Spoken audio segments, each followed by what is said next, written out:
यहाँ पर हम जब इस पिछला पंचायत के अंदर दाखिल हुए और जो नौजवान लड़कों का जोश देखा तो इस बात का यकीन हो गया है कि 7 तारीख के दिन इंशाअल्लाह यहाँ पर जब वोट पड़ेंगे तो सिर्फ वोट किस अंदाज में पड़ेंगे मैंने लोगों को बताया है। इंशाअल्लाह कामयाबी मिलेगी। वो वोट ऐसे ऐसे नहीं पड़ेंगे,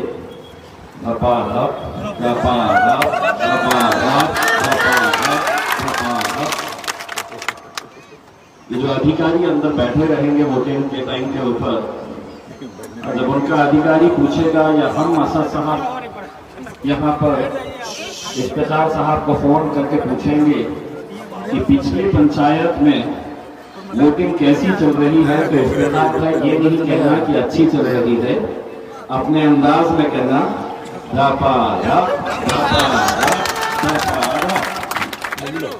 मेरे भाइयों, अभी इजहार अस्फी साहब जो आपके नुमाइंदे हैं, उनके फरजंद इफ्तिखार साहब अपने तकरीर के दौरान ये बता रहे थे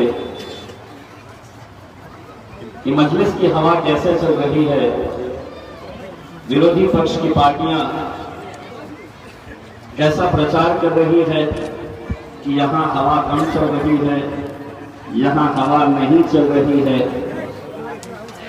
मैं इतना कहना चाहूंगा कि हवाओं से कह दो अपनी औकात में रहे,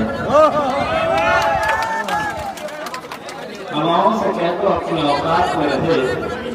अब हम परों से नहीं हौसलों से उड़ा करते हैं। और अल्हम्दुलिल्लाह पिछले 10 दिन हो गए हैं हम यहाँ पर इन इलाकों के अंदर गली कूचों में, नुक्कड़ सभाओं में जा जाकर लोगों से जब मिल रहे हैं, यहाँ के लोगों के जोश जज्बे को देख रहे हैं, और सबसे ज्यादा खुशी इस बात की है कि हमारी माओं और बहनों की जो ताईद हमें मिल रही है, जो बुजुर्ग हमें दुआओं से नवाज रहे हैं, और जो नौजवान लड़कों का जोश देख रहे हैं, उससे एक बात तो तय है, मैंने इतनी सारी सभाएं पिछले 10 दिनों के अंदर की है, इफ्तिखार भाई भी इस बात से इत्तेफाक रखेंगे कि जो जोश मैंने यहाँ पर देखा है नौजवानों के अंदर, वो दूसरी जगह से कहीं ज्यादा। और आज जब रात में असद साहब के साथ बैठेंगे और असद साहब ये पूछेंगे कि आज कहाँ कहाँ सभा हुई और कैसे सभा हुई, तो मैं असद साहब को आपकी तरफ से एक बात का यकीन दिलाऊंगा कि साहब अगर पिछली पंचायत के अंदर अगर 10,000 वोट है तो इंशाल्लाह यहाँ पर 10 वोट भी इधर उधर नहीं जाएंगे, पूरे ये इस बात की गवाही है कि आज अल्हम्दुलिल्लाह मजलिस इत्तेहाद अल मुस्लिमीन महज एक सियासी जमात बनकर आपके बीच में नहीं आई है। हम बड़ी जिम्मेदारी के साथ ये कहते हैं कि जो मोहब्बतें आप लोगों ने हम पर लुटाई है, उससे ये बात का यकीन हो रहा है कि अब आप मजलिस को एक सियासी जमात नहीं समझते हैं, बल्कि ये समझते हैं कि असदुद्दीन अवैसी मेरा बेटा है, मेरा भाई है, और मजलिस इत्तेहाद अल मुस्लिमीन मेरी जमात है। और ये करने के लिए हमें 74 साल लग गए हैं। 74 साल तक हमने अहले गैरों का साथ दिया, बदले में हमें क्या मिला ये आप भी अच्छी तरह से जानते हैं, हमने भी देखा है। मैं जब इन गलियों के अंदर घूमता हूँ, मैं जब यहाँ की बस्तियों के अंदर जाता हूँ और छोटे छोटे बच्चों को, छोटी छोटी बच्चियों को सिर्फ आधा जिस्म ढका हुआ, आधा जिस्म खुला है, वो जब देखता हूँ तो मुझे भी तकलीफ होती है। मुझे इस बात का दुख होता है, अफसोस होता है कि इतनी गरीबी, इतनी गुर्बत यहां पर क्यों है। हर 5 साल के बाद जो लोग तुमसे वोट मांगने के लिए आते थे, अब वो वक्त आया है कि जिन लोगों ने आपका वोट हासिल करके इतने ऊंचे मुकाम पर पहुंच गए, अब इंशाअल्लाह हम आए हैं उनको नंगा करके हमारे बच्चों के ऊपर कपड़े पहनाने के लिए हम यहाँ पर आए, उनका तन ढकने के लिए हम यहाँ पर आए हैं। ये महज एक मजलिस इत्तेहादुल मुस्लिमीन मेरे भाइयों, एक सियासी जमात नहीं है। हम आपके सुख दुख के साथी है। वो जो बच्चों को जब मैं देखता हूँ, उन छोटे छोटे बच्चों को जब मैं देखता हूँ जिनके जिस्म के ऊपर पूरे कपड़े भी नहीं है, उनके साथ मेरा रिश्ता क्या है? कौन है वो बच्चे मेरे? ना मेरे दोस्त है, ना रिश्तेदार है, लेकिन मेरा एक रिश्ता है उनके साथ, इसीलिए मुझे तकलीफ होती है। और वो रिश्ता मेरा जो है उनके साथ, वो कलमे का रिश्ता है, ला इलाहा इल्लल्लाह मुहम्मद रसूलुल्लाह। वो रिश्ता है मेरा उन बच्चों के साथ, इसीलिए मुझे तकलीफ होती है कि उनके मुस्तकबिल के बारे में कौन सोचेगा। क्यों नहीं हमारे बच्चों के मुस्तकबिल के बारे में सोचा जा रहा है? हमने 74 सालों तक हमने दूसरों के फायदे के बारे में सोचा और हम खुद अपना इतना नुकसान करते रहे, इतना घाटा उठा लिया है। लेकिन अब मजलिस इत्तेहादुल मुस्लिमीन आई है तो हम सिर्फ अपने फायदे की बात करने के लिए आए हैं, हमारे फायदे की बात करने के लिए आए हैं। और यही बात अब खटक रही है कांग्रेस वालों को, आरजेडी को, जेडीयू को।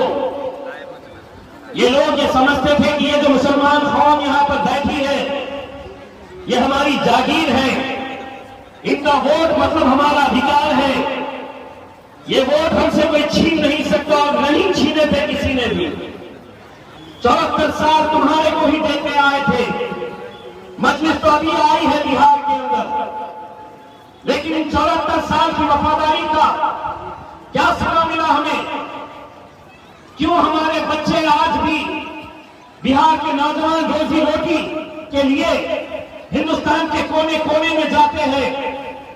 क्यों यहां पर तालीमी इदारे नहीं खोले जा रहे हैं? क्यों यहां पर हमारी बच्चियों के लिए स्कूल कॉलेजेस खोले नहीं जा रहे हैं? कहां है अस्पताल? बताइए। अगर मोदी साहब ने यह वादा किया था कि मैं सबका साथ, सबका विकास करूंगा, तो क्यों सीमांचल के साथ नाइंसाफी की जा रही है? और सिर्फ नाइंसाफी नहीं, अब तो आपको इस मुल्क से वफादारी का भी सबूत मांगा जा रहा है। आपसे ये पूछा जा रहा है, इन बुजुर्गों से जिनकी पीढ़ी दर पीढ़ी इस मुल्क में रही है, जब ये मुल्क बच रहा था, इस मुल्क का बंटवारा हो रहा था, तो हमारे बुजुर्गों से पूछा गया था यहां रहना है या एक मुल्क बन रहा है पाकिस्तान, वहां जाना है? तो हमारे बुजुर्गों ने यह कहा था कि हम इस मुल्क में पैदा हुए हैं, इस मिट्टी में हम पैदा हुए हैं और इंशाअल्लाह इसी मिट्टी में हम बसे होंगे। इस मुल्क को हमने अपनाया था, हम चाहते तो जाते, लेकिन आज 74 सालों के बाद हमको ये कहा जा रहा है कि ये घुसपैठिए है, साबित करो। हम करेंगे साबित, हम कागजात भी दिखाएंगे। अगर कानून सबके लिए बराबर है तो मोदी पहले तू साबित कर कि तू इस मुल्क के अंदर पैदा हुआ था, हम बताएंगे बाद में हमारे कागजात। लेकिन नहीं, एक डर का माहौल पैदा करो, इस कौम के नौजवानों के अंदर एक खौफ पैदा कर दो, डरा के रखो इन्हें। ये डरे रहेंगे तो हम जैसा बोलेंगे वैसा करेंगे। उठो तो ये उठेंगे, बैठो तो ये बैठेंगे। मैं एक बात कहना चाहता हूं तमाम सियासी पार्टियों को, इतने सालों तक तुम जैसा बोले हमने वैसा किए, तुम जो बोले हमने सुना, तब मजलिस नहीं थी, अब मजलिस आई है। अब हम बोलेंगे और तुम्हारे बाप को भी सुनना पड़ेगा, तुम्हारे अच्छे अच्छों को भी सुनना पड़ेगा। नहीं है मजलिस इत्तेहाद मुस्लिमीन के मेरे कायद बैरिस्टर असदुद्दीन अवैसी साहब को आपने पार्लियामेंट के अंदर उस इजलास के दौरान देखा जब ये कानून लाया गया। यहां पर मुसलमानों को यह साबित करना होगा कि अगर इस मुल्क के अंदर सामने मोदी, अमित शाह, ये तो जेडीयू वाले आ रहे हैं, ये लालटेन वाले, इनके भी एमपीज, आरजेडी के एमपीज, सभी राजनीतिक पार्टी के एमपीज वहां पर थे। कल के दिन कांग्रेस के एक बड़े नेता ने बिहार की एक सभा के अंदर कहा, ये मजलिस वाले अगर थोड़े बहुत जीत भी लेंगे तो क्या कर लेंगे। अरे हमको तो थोड़े बहुत सीट की बात कर रहा है, वहां तो अकेला शेर का बच्चा खड़ा था, उसने क्या किया, अकेला खड़ा था। 550 का ऐलान, 550 के पार्लियामेंट के अंदर भारतीय जनता पार्टी के, कांग्रेस के, आरजेडी के, जेडीयू के पूरे एमपी एक तरफ बैठे थे। जब मोदी ने ये बिल लेकर आया तो सभी ने हाथ टेबल के ऊपर लगाकर जोर जोर से तालियां बजाई, स्वागत किया। लेकिन उन 550 के अंदर सिर्फ एक ही शख्स था जिसने नरेंद्र मोदी के, अमित शाह की आंखों में आंखें डाल करके कहा कि तूने कागज के ऊपर ये बिल लेकर आया है जिसका मकसद मेरे कौम के अंदर एक डर का माहौल पैदा करने का, तो सुन मोदी, सुन, तेरे इस कागज की कीमत मेरे नजर में क्या है तो देख। असदुद्दीन अवैसी ने उस कागज के टुकड़े का फाड़ कर फेंका मोदी के मुंह पर।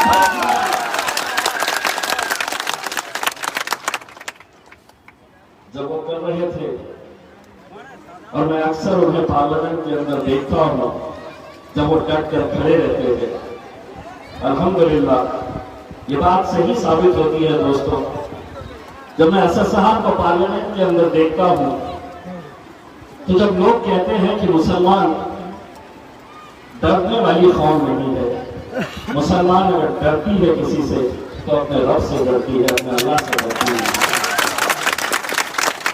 सोचता था कि असद साहब को ये इतनी ताकत कहां से मिलती है कि एक शेरवानी में टोपी पहना हुआ दाढ़ी वाला एक शख्स जब खड़े रहता है तो उसकी इतनी हिम्मत कहां से आती है, इतनी ताकत कहां से आती है कि ये एहसास होता है कि असद साहब को अगर ताकत कहीं से मिलती है तो यहां से ताकत मिलती है, ये ताकत यहां से मिलती है मेरे भाइयों।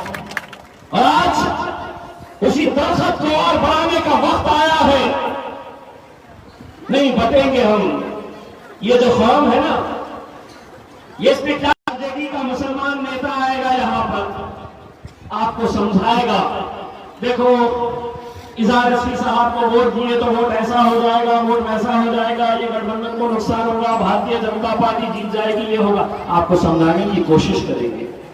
और हम उसमें बहक जाते हैं, हम बहक जाते हैं, फिर हम सोचते हैं इलेक्शन होने के बाद कि ये क्या हो गया है। दोस्तों एक बात अब आप लोग समझ लीजिएगा, अगले 2 दिनों तक बहुत सारे लोग ऐसे आएंगे जो कौम की दलाली करने का काम करते हैं, जो कौम का धंधा करते हैं इलेक्शन के दौरान, वो आपके बीच में आएंगे। उनसे एक बात जरूर कहना कि तूने जैसा कहता था मैंने 74 साल करते हुए आया है, अब मैं मेरे दिल की आवाज सुनूंगा और तू जितना बोलना है बोल दे। इंशाल्लाह 7 तारीख के दिन मैं सिर्फ पतंग ही उड़ाऊंगा, पतंग ही उड़ाऊंगा, पतंग ही उड़ाऊंगा।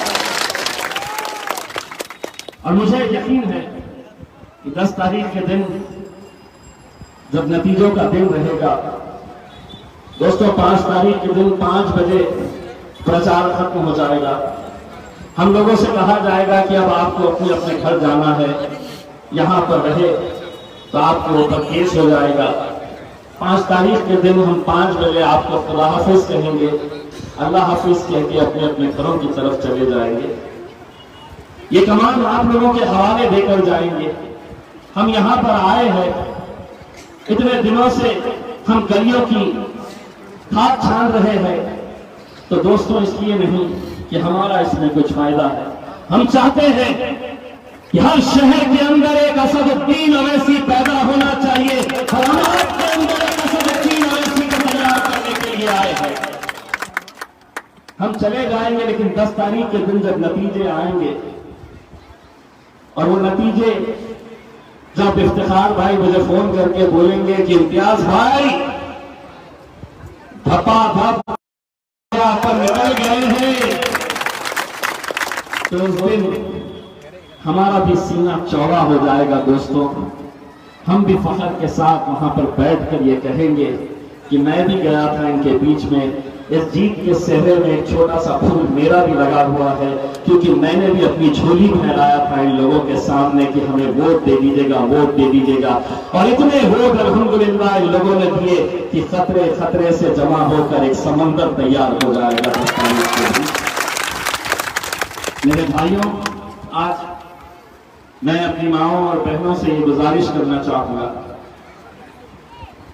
7 तारीख के दिन जब सुबह आप उठेंगे तो मामूल की तरह आपके शौहर भी उठेंगे और कहेंगे कि बेगम नाश्ता दो। लड़का उठेगा और कहेगा कि चाय बनाओ अम्मी। मैं मेरी माओं और बहनों से एक बात कहना चाहता हूं, 7 तारीख के दिन अगर शौहर ने कहा सुबह सुबह उठकर कि नाश्ता दो और बेटे ने कहा कि अम्मी चाय दो, नाश्ता दो, तो उसको जवाब देना कि चाय और नाश्ता तुझे उसी वक्त दूंगी जब तू जाकर वोट डाल के आएगा, मजलिस के ऊपर पतंग के ऊपर मोहर लगाकर आएगा, तभी तुझे चाय और नाश्ता मिलने वाला। ये करेंगे आप लोग इंशाल्लाह, ये करेंगे आप लोग इंशाल्लाह। करना चाहता हूं मेरे भाइयों के 2 दिन बचे हुए थे। इजहार अस्फी साहब हर जगह जा नहीं सकते हैं, हर जगह उनका पहुंचना मुमकिन ही नहीं है, लेकिन मैं यहां पर जो आया हूं, मैं इम्तियाज जलील बनकर नहीं आया हूं, मैं इजहार अस्फी बनकर आप लोगों के बीच में आया हूं। और मैं चाहूंगा कि अगले इलेक्शन तक, 7 तारीख के दिन तक, यहां पर अगर किसी का नाम अंजार है, इफ्तिखार है, सलीम है, करीम है, रफीक है, शफीक है, 7 तारीख तक तुम्हारे नाम तब्दील कर दिए जा रहे हैं। यहां पर जितने भी लोग हैं, 7 तारीख तक हर इंसान का नाम इजहार अस्फी है। ये इलेक्शन वो नहीं लड़ रहे, ये इलेक्शन हम लड़ रहे हैं। ये जज्बे के साथ आप लोगों को काम करना पड़ेगा, और अगर ये जज्बे के साथ आप लोग काम करेंगे तो यकीन मानिए, हमें पूरा यकीन है कि अगर बिहार ने इस बार अपनी तारीख दर्ज करा दी, जो इंशाअल्लाह हमें नजर आता है कि बिहार इस बार दिल खोलकर मजलिस इत्तेहादुल मुस्लिमीन का साथ देगा।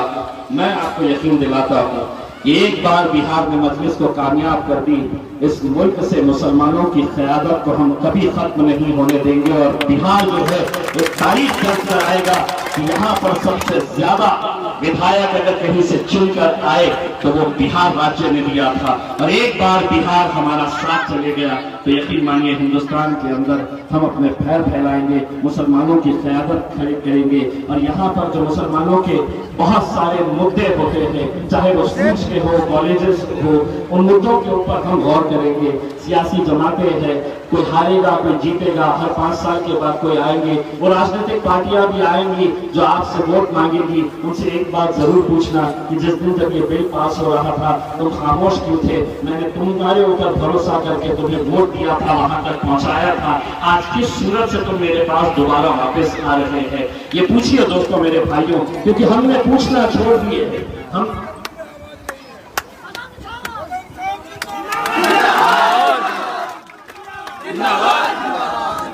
बस आप एक काम कर दीजिएगा, आपका जोश जो है वो 7 तारीख के दिन आप जब वोट डालने के लिए जाएंगे तो किस अंदाज में डालेंगे, मुझे एक बात की जरूर बता दें। यहाँ के जितने भी नौजवान हैं अपनी आवाज के अंदर बताना कि 7 तारीख के दिन यहाँ पर वोट कैसे पड़ने वाले हैं।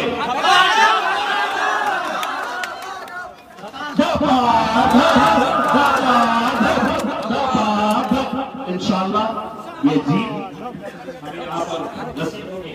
और इज़हार ये फूल बचा के रखिए, इंशाल्लाह 10 तारीख के दिन आपको इज़हार रस्वी साहब के लिए लगने वाले हैं। और जाते जाते सिर्फ इतना मैं कहना चाहूंगा, ये जीत का जश्न 10 तारीख के दिन सिर्फ बिहार में ही मनाएगा, हिंदुस्तान का हर मुसलमान ये जीत का जश्न इंशाअल्लाह 10 तारीख के दिन मनाएगा। मीम न्यूज़ वेब की ताज़ा तरीन खबरों के लिए लाइक करें, सब्सक्राइब करें हमारा यूट्यूब चैनल।